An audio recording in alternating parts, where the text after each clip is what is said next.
नमस्ते. Audio world आज सादर करत आहे लव्ह मॅरेज. नुकत्याच दमून आलेल्या अनुराधाबाईंनी आराम खुर्चीवर बसून डोळे मिटले होते. तेवढ्यात शेजारची शांती आजी आली. वयाची 60 पार झालेली आजी बोलायला फारच कडू होती. सतत आपल्या बोलण्याने एखाद्याच्या मनात शंकेची पाल चुकचुकवायची तिची सवय होती. पण अनुराधाला कधीही तिचा त्रागा वाटत नसे. वडीलधारी म्हणून ती तिचा नेहमीच आदर करायची.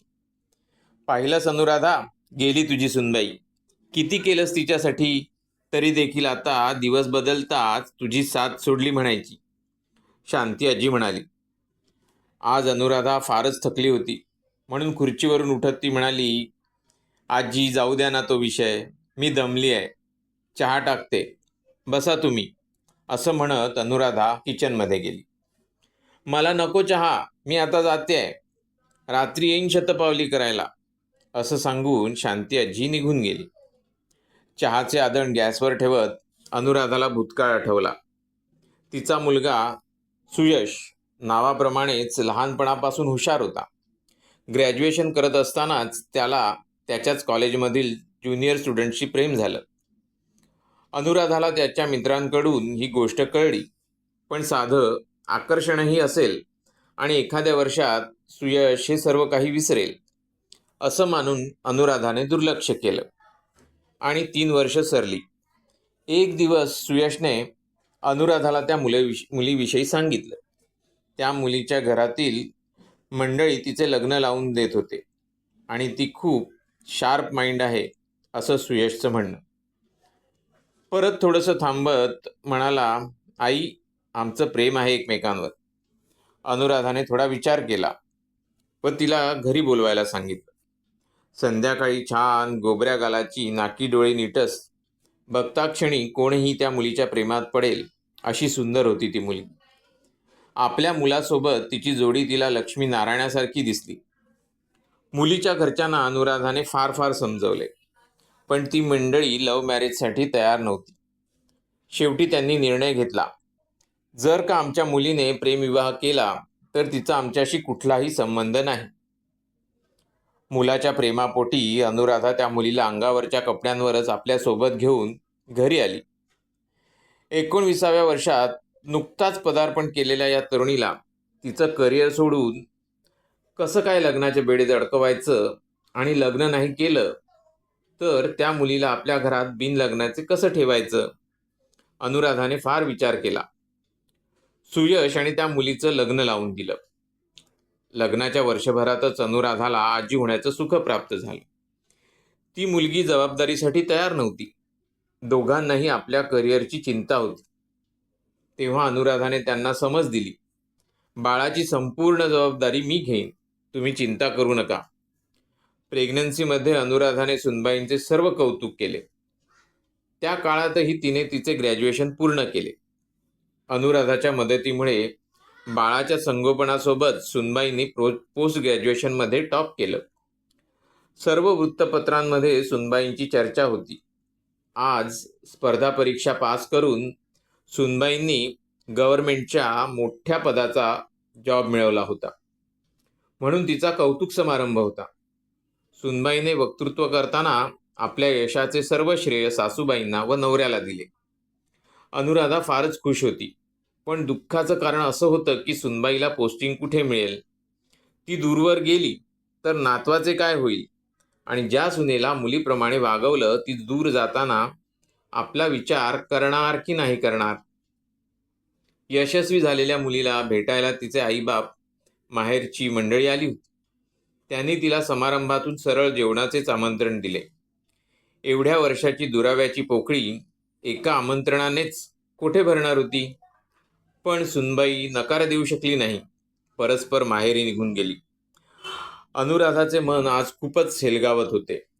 रात्रीची शतपावली करायला शांती आजीने आवाज दिला. अनुराधाचे बाहेर जाण्याचे मन मुळीच नव्हते, पण आजीच्या सहवासाची सवय झाली होती, म्हणून अनुराधा निघाली. शांती आजी सवयीप्रमाणे सुनबाईंचे गाऱ्हाणे वदत होती. अगं अनुराधा, तू तुझ्या आरामाच्या दिवसात सर्व विसरून राब राब राबलीस. कधी भजन, कधी कीर्तन, कशाला गेली नाहीस. कधी गावी लग्न कार्यात सुद्धा गेली नाहीस. तुझ्या सुनेने जसं तुला अगदी मोलकरणीच बनवून ठेवलं होतं. आता मात्र अनुराधाच्या भावनांचा कंप फुटला. डोळे पाणावले. ती शांती आजीला म्हणाली, आजी तुम्हीच सांगा, मी काय करायला हवं होतं? माझ्या हुशार आणि जबाबदार मुलाला प्रेमविवाहासाठी नकार दिला असता तर त्याच्या बुद्धीवर आणि मनावर कोणत्याही प्रकारचा आघात झाला असता. त्याला योग्य अशा मुलीला नकार देण्याचा काहीच कारण नव्हतं. म्हणून मी लग्न लावून दिलं.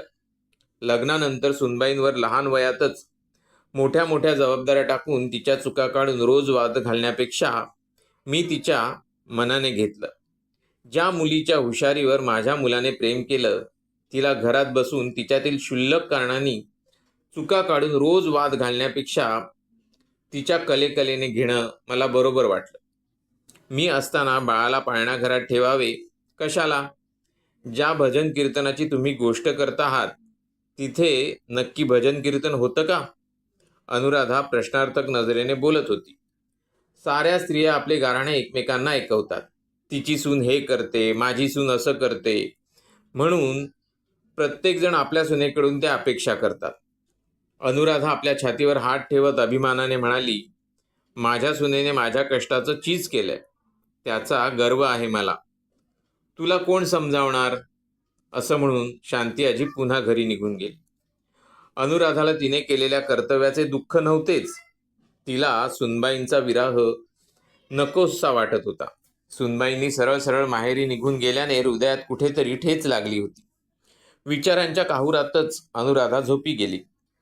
सकाळी सकाळी किचनमध्ये आवाज येत असल्याने अनुराधा किचनमध्ये गेली. सुनबाई चहा टाकत होती. सुनबाई, तू कधी आलीस? अनुराधा म्हणाली. मी रात्रीच आले.